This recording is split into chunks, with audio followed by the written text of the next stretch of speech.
Hello viewers, welcome to Telugu dose and don't forget to subscribe my channel. మనము inter second year కి సంబంధించి నేను already single entry system గురించి video చేశాను. ఒకవేళ మీరు ఆ వీడియో మిస్ అయితే ఆ వీడియో లింక్ డిస్క్రిప్షన్ లో పెడతాను, డూ వాచ్ ఇట్. ఈ వీడియోలో నేను మోస్ట్ ఇంపార్టెంట్ టాపిక్ అయిన డెప్రిసియేషన్ చెప్పబోతున్నాను. ఇది ఇంపార్టెంట్ ఎందుకు అంటున్నానంటే మీకు ఇది డిగ్రీలో ఇంకా మాస్టర్స్ చేసేటప్పుడు కూడా ఈ టాపిక్ అనేది మీకు అకౌంట్స్ లో ఉంటుంది. So be thorough with it. First depreciation meaning ఏంటో చూద్దాం. Depreciation is a permanent, continuous and gradual shrinkage in the book value of fixed asset. ఒకవేళ మీరు ఒక అసెట్ కొంటున్నారనుకోండి, దాన్ని ఒక మెషినరీ కొంటున్నారనుకోండి, ప్రతి ఇయర్ దానికి కొంచెం అమౌంట్ అనేది మనం పెట్టుకోవాలి మెషిన్ కి సంబంధించి. ఆ అమౌంట్ ఏమవుతుంది? డెప్రిసియేషన్ అమౌంట్ అని అవుతుంది. అది ఆ అసెట్ కి సంబంధించిన వాల్యూ అనేది ప్రతి ఇయర్ తగ్గుతూ ఉంటుంది. అది డెప్రిసియేషన్ అవుతూ ఉంటుంది, డిక్రీజ్ అవుతూ ఉంటుంది. సో మనకి ఈ చాప్టర్ లో ఎగ్జామ్ లో ప్రాబ్లమ్స్ అనేవి వస్తాయి. ఏ మెథడ్స్ వస్తాయంటే స్ట్రైట్ లైన్ మెథడ్ వస్తుంది, ఇంకా డిమినిషింగ్ బ్యాలెన్స్ మెథడ్. ఇక్కడ నేను ఇంపార్టెంట్ మార్క్స్ వేశాను. ఈ 2 టైప్స్ ఆఫ్ మెథడ్ ప్రాబ్లమ్స్ మీకు ఎగ్జామ్ లో వస్తాయి. సో మెథడ్స్ వచ్చేసి చాలా ఉన్నాయి, దాంట్లో ఇంపార్టెంట్ అనేవి ఇవి 2. థర్డ్ వన్ వచ్చేసి annuity method, fourth depreciation fund method, fifth insurance policy method. First fixed instalment method అంటే ఏంటో చూద్దాం. దీన్ని స్ట్రైట్ లైన్ మెథడ్ కూడా అంటారు. ఈ ప్రాబ్లమ్స్ ఈ మెథడ్ కి సంబంధించిన ప్రాబ్లమ్స్ మీకు ఎగ్జామ్స్ లో వస్తాయి. సో ఫిక్స్డ్ ఇన్స్టాల్మెంట్ లో ఏమవుతుందంటే, under this method the depreciation charged on original cost. అంటే మనము అసెట్ కొనే ఒరిజినల్ కాస్ట్ పైన డెప్రిసియేషన్ ప్రతి ఇయర్ లో అవుతుంది.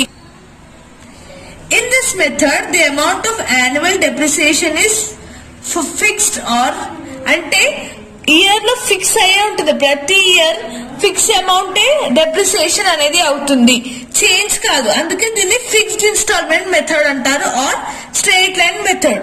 నెక్స్ట్ చూసినట్టయితే diminishing balance method. Diminishing balance method is also known as return down method and reducing balance method. దీంట్లో ఏమవుతుందంటే, దీంట్లో ఒరిజినల్ కాస్ట్ పైన ప్రతి ఇయర్ సేమ్ ఉంటుంది, ఇక్కడ ఏమవుతుందంటే డిఫరెంట్ ఉంటుంది. So under this method depreciation is calculated at percentage of diminishing అంటే తగ్గుతున్న వాల్యూ తోటి అది క్యాల్కులేట్ అవుతుంది. సింపుల్ గా గుర్తుపెట్టుకోండి, ఇది మనము ప్రాబ్లమ్స్ చేసేటప్పుడు అర్థం అవుతుంది. సో ఫస్ట్ ప్రాబ్లం చూద్దాం. ఇప్పుడు స్ట్రైట్ లైన్ మెథడ్ కి సంబంధించిన ప్రాబ్లం చేద్దాం.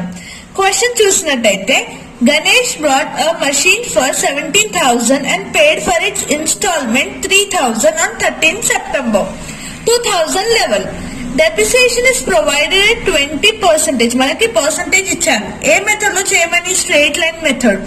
So prepare machine and account up to 31st 2014 వరకు చేయమన్నారు. 11 నుంచి 14 వరకు మనము డెప్రిసియేషన్ అనేది చెయ్యాలి. సో మనకి ప్రొఫార్మా చూసినట్టయితే స్ట్రైట్ లైన్ మెథడ్ కానీ డిమినిషింగ్ మార్జిన్ మెథడ్ కానీ సేమ్ ప్రొఫార్మా ఉంటుంది. ఈ చాప్టర్ లో ఇదే ప్రొఫార్మా మీరు ఫాలో కావాలి.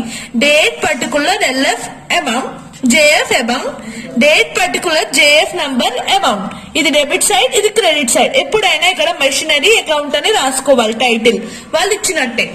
సో ఫస్ట్ ట్రాన్సాక్షన్ చూసినట్టయితే ఫస్ట్ డే సెప్టెంబర్ ఉంది కాబట్టి 30, నెక్స్ట్ వచ్చేసి అక్టోబర్. సో ఫస్ట్ అక్టోబర్ అని రాసి టు బ్యాంక్ పేమెంట్ ఎంత ఇచ్చారు? 17,000. సో 17,000 రాసుకోవాలి. దీనికి డెప్రిసియేషన్ ఈ కాలం లో చేసుకోవాలి.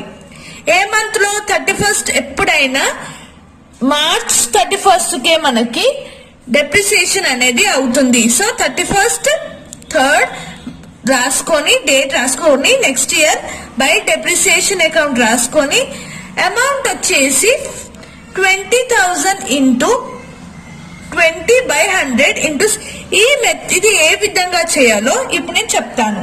ఫస్ట్ మనకి 17,000 అయితే వాళ్ళు ఇచ్చేసారు బ్యాంక్. నెక్స్ట్ ఇన్స్టాల్మెంట్ ఎంత ఇచ్చారు? 3,000. సో 2 బ్యాంక్ 17 ఇన్స్టాల్మెంట్ అదే బ్యాంక్ అని రాసుకొని మీరు ఈ విధంగా రాసుకోవాలి. ఇన్స్టాల్మెంట్ రాయొద్దు, ఇటు సైడ్ వచ్చి బ్యాంక్ అని రాసుకోవాలి. 3000 రాస్తే టోటల్ ఎంత వచ్చింది మనకి 20,000. 20,000 అని డెప్రిసియేషన్ ఏ విధంగా ఈ సైడ్ అన్ని డెప్రిసియేషన్ చేసుకోవాలి, ఈ సైడ్ అన్ని అమౌంట్స్ రాసుకోవాలి అంతే. 20,000 ఇంటూ అమౌంట్ క్వశ్చన్ ఎంత పర్సెంట్ డెప్రిసియేషన్ ఇచ్చా 20/100 ఇంటూ 6/12. ఈ 6/12 వచ్చేసి మీకు ఇక్కడ అక్టోబర్ నుంచి మార్చ్ వరకు ఎన్ని మంత్స్ అయ్యాయి 6 మంత్స్ అయ్యాయి. సో టోటల్ ఇయర్ లో 6 మంత్స్, ఇవి ఇయర్ లో 12 మంత్స్ ఉంటాయి కాబట్టి 6/12 ఇవంతా అమౌంట్ చేస్తే మనకి 2000 వస్తుంది. దీన్ని క్యాల్కులేట్ చేయాలి. ఇది కట్ అయిపోతే మనకి 6 ఇంటూ 6/12 వస్తుంది. ఒకసారి క్యాల్కులేషన్ చేస్తే మీకు 2000 వస్తుంది. సో 2000 ఎంట్రీ చేసుకోవాలి. బోత్ సైడ్ 20,000 రాస్తే 20,000 మైనస్ 2000 చేస్తే మనకి మిగిలిన బ్యాలెన్స్ 18,000 వస్తుంది. సింపుల్. ఫస్ట్ మీరు ఈ ఫస్ట్ ట్రాన్సాక్షన్ కరెక్ట్ గా చేస్తే మిగతాదంతా 3 years ఈజీగా చేయొచ్చు. ఇప్పుడు 1 year అయిపోయింది. నెక్స్ట్ 1/4 ఇక్కడ నుంచి ఇక్కడ 3 ఉంది కాబట్టి 1/4/2012 ఈ ఇయర్ నుంచి పోవాలి. పైన ఇక్కడ ఏముంది, ఇక్కడ బ్యాలెన్స్ ఉన్నది బ్రాడ్ డౌన్ చేసుకోవాలి. ఇక్కడ బ్యాలెన్స్ క్యారీ డౌన్ 18,000 ఉన్నది బ్రాడ్ డౌన్ చేసుకోవాలి. 18,000 ఇక్కడికి వచ్చేసింది. వచ్చినాక మళ్ళీ డెప్రిసియేషన్ దగ్గర మీరు 20,000 ఫస్ట్ ఇక్కడ ఫిక్స్డ్ ఇన్స్టాల్మెంట్ మెథడ్ అయినా స్ట్రేట్ లైన్ మెథడ్ అయినా ఒకటే అని చెప్పాను. దాంట్లో ఏం చెప్పానంటే ఒక్కటే ఒరిజినల్ అమౌంట్ నుంచే మనకు డెప్రిసియేషన్ చేసుకుంటూ పోవాలి ప్రతి ఇయర్. సేమ్ ఆ విధంగా ఒరిజినల్ అమౌంట్ ఎంత వచ్చింది 20,000 ఇంటూ 20/100 అంటే 6/12 ఫస్ట్ చేసుకున్నాం కాబట్టి అవసరం లేదు. ఎందుకంటే ఇక్కడనేమో 6 months గ్యాప్, ఇక్కడ ఓన్లీ 1 year. సో అవసరం లేదు. 20/100 చేసుకుంటే 4,000 వస్తుంది. సో టోటల్ వచ్చేసి 18,000. So 18,000 minus 4,000 14,000 by balance carried down అని రాసుకోవాలి. తర్వాత ఏమవుతుంది, 3rd year కి వచ్చాం. By balance broad down. ఇక్కడ డేట్ వచ్చేసి సేమ్ 1/4/13, ఇక్కడ 12, ఇక్కడ 13. 2 బ్యాలెన్స్ బ్రాడ్ డౌన్ వచ్చేసి 14,000. బోత్ సైడ్ 14,000 ఎంటర్ చేసుకోవాలి.